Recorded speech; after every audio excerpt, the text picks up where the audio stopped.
मीठी सुगंध। यह राज्य केवल प्राकृतिक सौंदर्य के लिए ही नहीं, बल्कि अपने न्यायप्रिय और प्रजावत्सल राजा मानसिंह के लिए भी प्रसिद्ध था। राजा मानसिंह की प्रजा उनसे अगाध प्रेम करती थी, क्योंकि उनके शासन में सभी सुखी और समृद्ध थे। राजा मानसिंह के जीवन की धुरी थी उनकी रानी देविका। उनका प्रेम ऐसा था जिसकी मिसालें दूर दूर के राज्यों में दी जाती थी।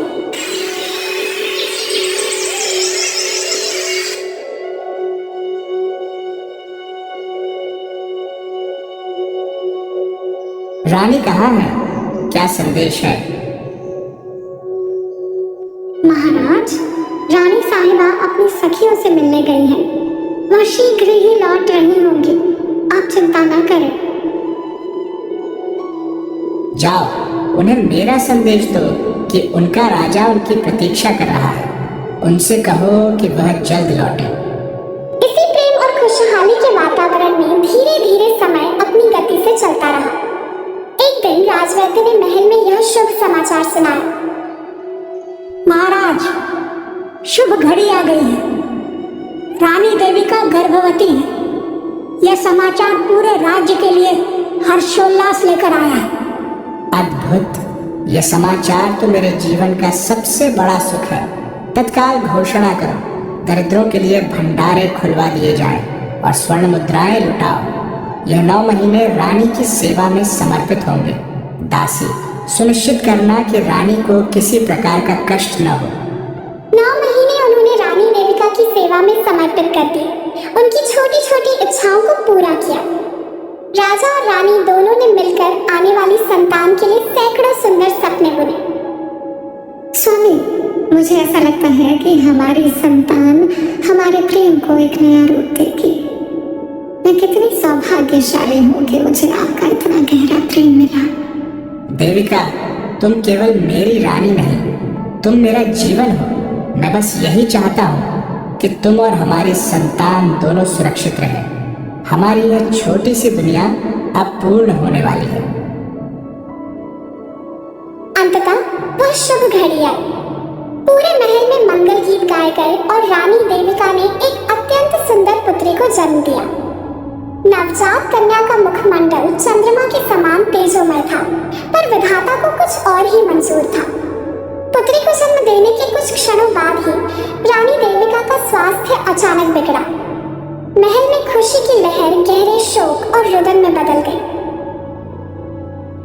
महाराज, मुझे क्षमा करें। हमने हर संभव प्रयास किया, पर रानी साहिबा वह अब इस संसार में नहीं रही। झूठ! ये झूठ है। देविका, मेरी देविका मुझे छोड़कर नहीं जा सकती। तुम कैसे कह सकते हो?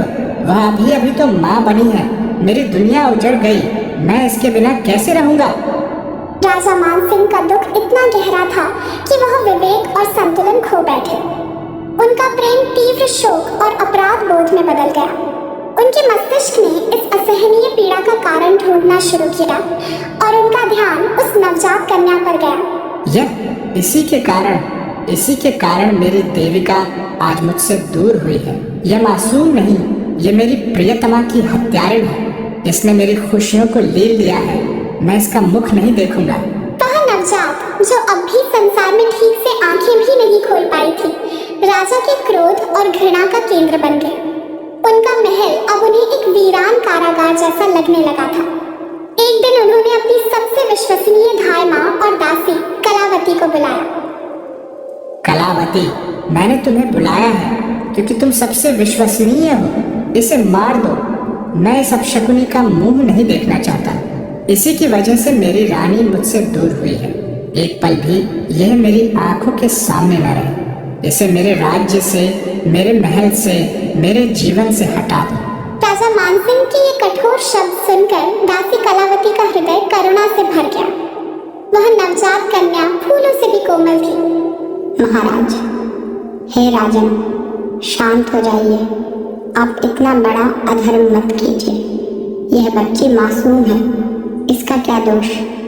आप इस समय गहरे दुख में हैं, इसलिए आपको उचित अनुचित का भान नहीं हो रहा है। सोचिए, यह बच्ची माँ के जाने का गम आपको देने नहीं आई है, बल्कि आपके वंश बेल को आगे बढ़ाने आई है।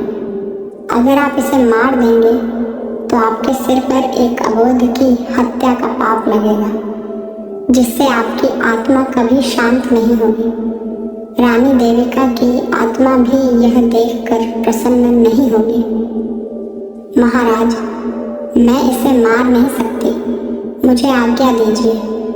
मैं इस राजकुमारी को पालूंगी। यह इस महल में रहेगी, पर मैं इसे आपकी दृष्टि से दूर रखूंगी। आप इस बच्ची के जीवन पर इतना बड़ा अन्याय मत कीजिए। कलावती के ये मार्मिक शब्द और उनके विवेकपूर्ण तर्क सुनकर राजा मानसिंह का क्रोध कुछ शांत हुआ। उन्होंने अनिच्छा से सिर हिलाया। ठीक है कलावती, मैं तुम्हारी निष्ठा का सम्मान करता हूँ। तुम इसे पालो, पर इसे मेरी आंखों से दूर रखना, और इसका नाम आज से अभागिनी होगा। यह इस महल के लिए और मेरे जीवन के लिए केवल दुख और अपशकुन लेकर आई है। राजा द्वारा त्याग दी गई, पर दासी कलावती द्वारा अपनाई गई राजकुमारी अभागिनी का पालन पोषण शुरू हुआ। कलावती ने उसे अपनी बेटी की तरह पाला। अभागिनी महल में रहती थी, लेकिन उसे किसी भी राजकुमारी जैसा सुख, सुविधा या सम्मान प्राप्त नहीं था। राजा मानसिंह ने उसे पूर्णतः भुला दिया था। महल में उसका जीवन एक नौकर की बेटी जैसा था। बचपन से ही उसे कठोर परिश्रम करना सिखाया गया। वह दिन भर महल के छोटे मोटे काम करती। ओ अभागिनी, ये क्या कर रही हो? ये फर्श अभी भी साफ नहीं हुआ है। तुम तो सचमुच एक दुर्भाग्यशाली लड़की हो। जल्दी काम खत्म करो। जी, मैं अभी करती हूँ, मुझसे गलती हो गई। राजा मानसिंह की दुत्कार और तिरस्कार तो उसका रोज का हिस्सा बन गया था। अभागिनी अपनी नियति को चुपचाप स्वीकार कर चुकी थी। वह स्वभाव से शांत और सहनशील बन गई थी। कुछ समय बाद राजा मानसिंह के मंत्रियों और हितैषियों ने उन्हें पुनर्विवाह की सलाह दी। महाराज, अब शोक का समय समाप्त हुआ। राज्य की स्थिरता और भावी वंश के लिए आपको पुनर्विवाह कर लेना चाहिए। यह राज्य के हित में है। मैं समझता हूँ। ठीक है, तुम योग्य कन्या की तलाश करो। राजा का विवाह एक पड़ोसी राज्य की अत्यंत सुंदर और सुशील कन्या सुलक्षणा से हुआ। रानी सुलक्षणा महल में आई और राजा को उनसे भी गहरा प्रेम हो गया। वह रानी देविका की यादों से कुछ हद तक बाहर निकल पाए। स्वामी, मैं आपके दुहक को जानती हूँ, पर अब आपको अपने जीवन को फिर से खुशियों से भरना होगा। मैं आपके हर सुख दुहक में आपके साथ हूँ। रानी सुलक्षणा, तुम मेरे जीवन में नई आशा लेकर आई हो। तुम्हारे आगमन से महल में फिर से खुशियां लौट आई हैं।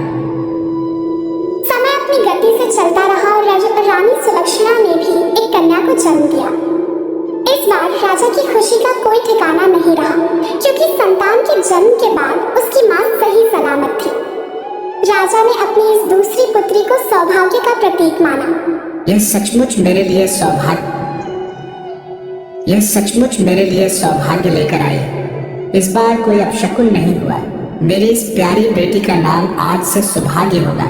पूरे राज्य में उत्सव की घोषणा करो। अब महल में राजा की दोनों बेटियां पलने बढ़ने लगी, लेकिन उनके जीवन में जमीन आसमान का अंतर था। पिताजी ने मेरे लिए यह सोने का हार भेजा है। ये देखो, कितना सुंदर है। तुम तो बस यही दासी के कपड़े पहनो अभागिनी। पिताजी तुम्हें देखना भी पसंद नहीं करते।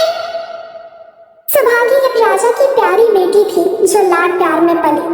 उसे अच्छे वस्त्र, सुंदर आभूषण और शिक्षा के लिए योग्य गुरु मिले। अभागिनी का हृदय धीरे धीरे वैराग्य और ईश्वर भक्ति की ओर मुड़ने लगा। एक दिन राजकुमारी अभागिनी महल के पीछे वाले बाग की सफाई कर रही थी। तभी उसने महल की सीमा से बाहर एक शांत और पवित्र स्थान पर कुछ साधु महात्माओं को एकत्र देखा। वहां भजन कीर्तन की मधुर ध्वनि आ रही थी और बीच में एक तेजस्वी संत बैठे थे जो प्रवचन दे रहे थे।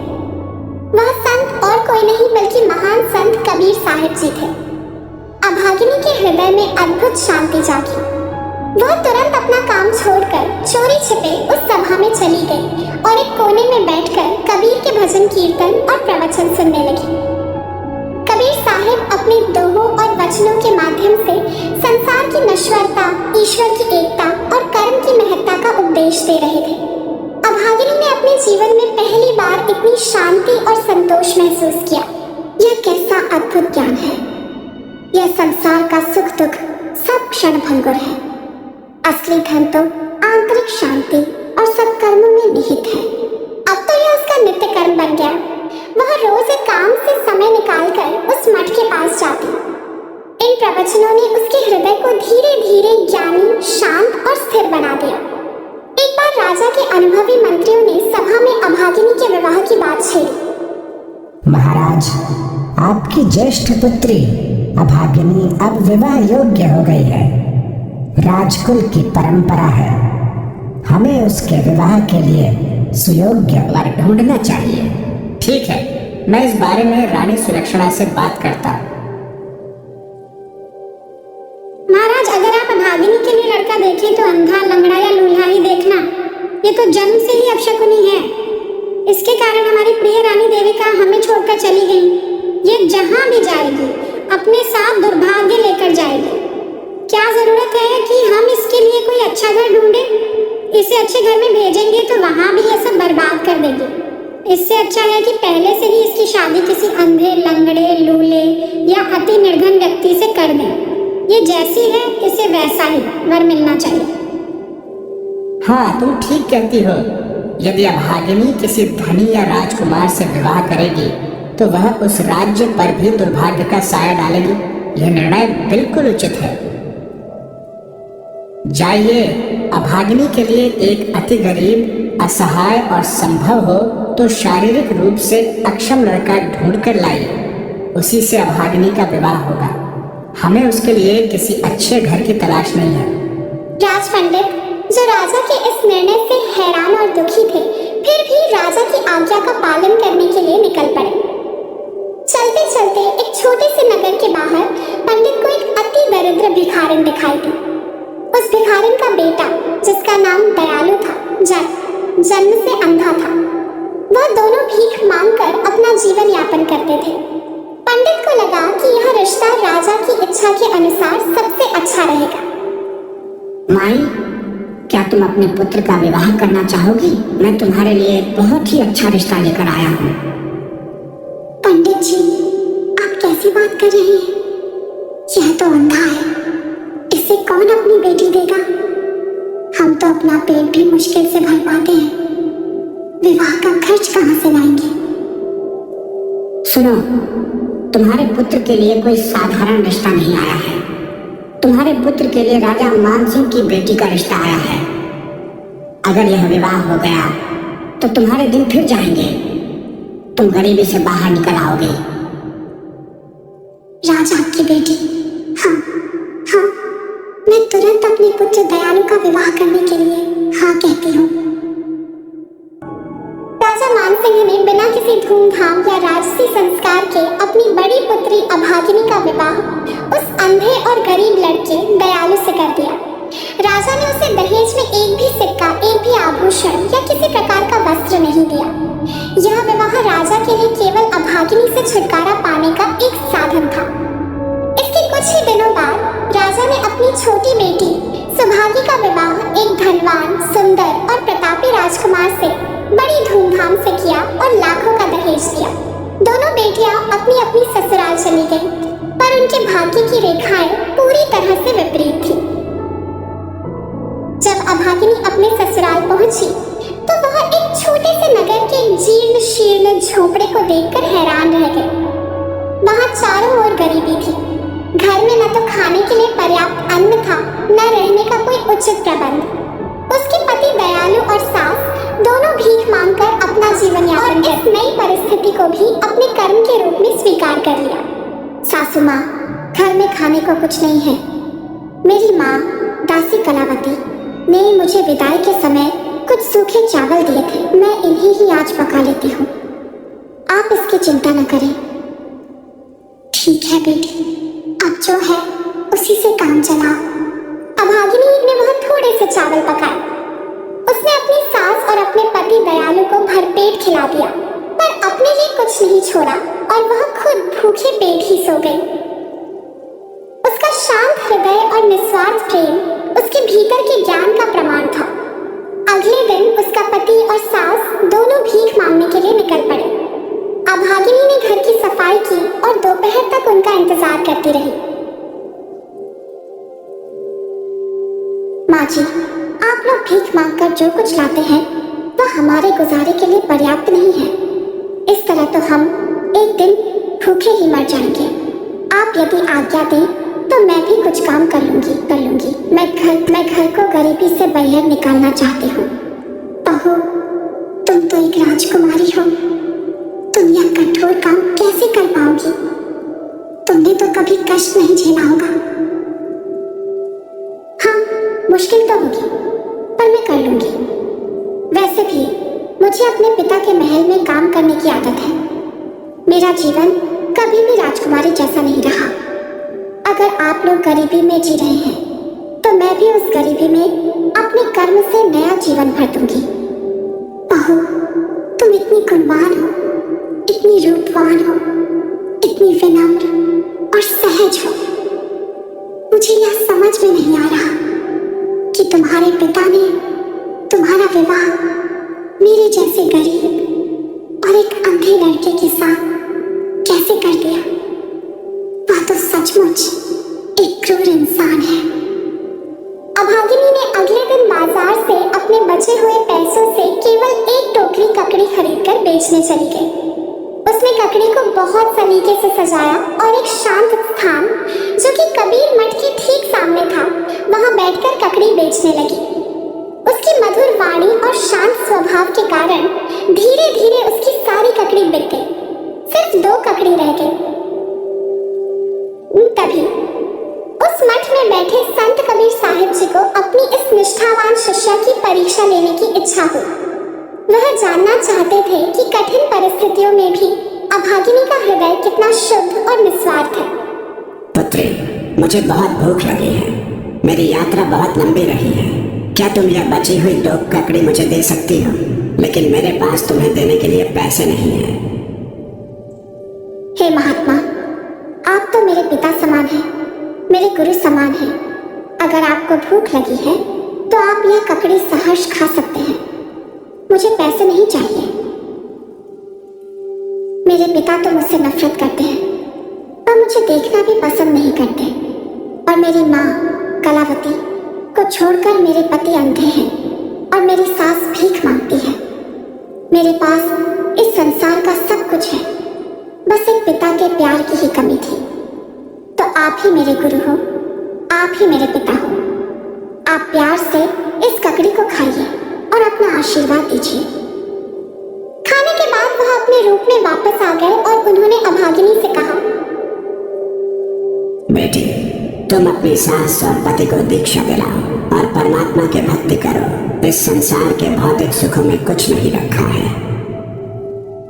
अभागिनी ने पूरे विश्वास के साथ ऐसा ही किया।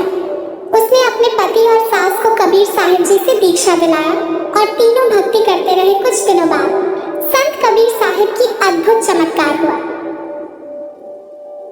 यह क्या है? मेरी झोपड़ी की जगह एक आलीशान भव्य महल खड़ा है। यह तो किसी स्वर्गलोक जैसा है।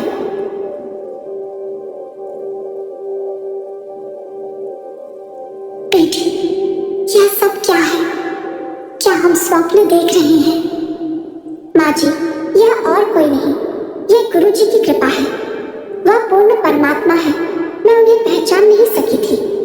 यह उनकी दया है। तभी उसका पति दयालु वहां आया, लेकिन इस बार वह पहले जैसा नहीं था। उसके चेहरे पर तेज था और उसकी आंखों में रोशनी थी। देखो, मेरी आंखें वापस आ गई। मैं देख सकता हूँ, मेरी दृष्टि लौट आई है। यह सब देखकर अभागिनी अपने आंसुओं को रोक नहीं पाई। वह खुशी से रोने लगी और हृदय से संत कबीर साहिब को बारंबार धन्यवाद देती रही। अभागिनी और दयालु अब अत्यंत धनी और सुखी थे। उन्होंने सबसे पहले अपने नए महल के पास एक भव्य कबीर मठ बनवाया। अब वे हर रोज वहां भजन कीर्तन करते थे, साधु संतों को भोजन कराते थे और गरीब व असहाय लोगों की मदद किया करते थे। उनका जीवन अब पूरी तरह से सेवा और भक्ति को समर्पित हो गया था।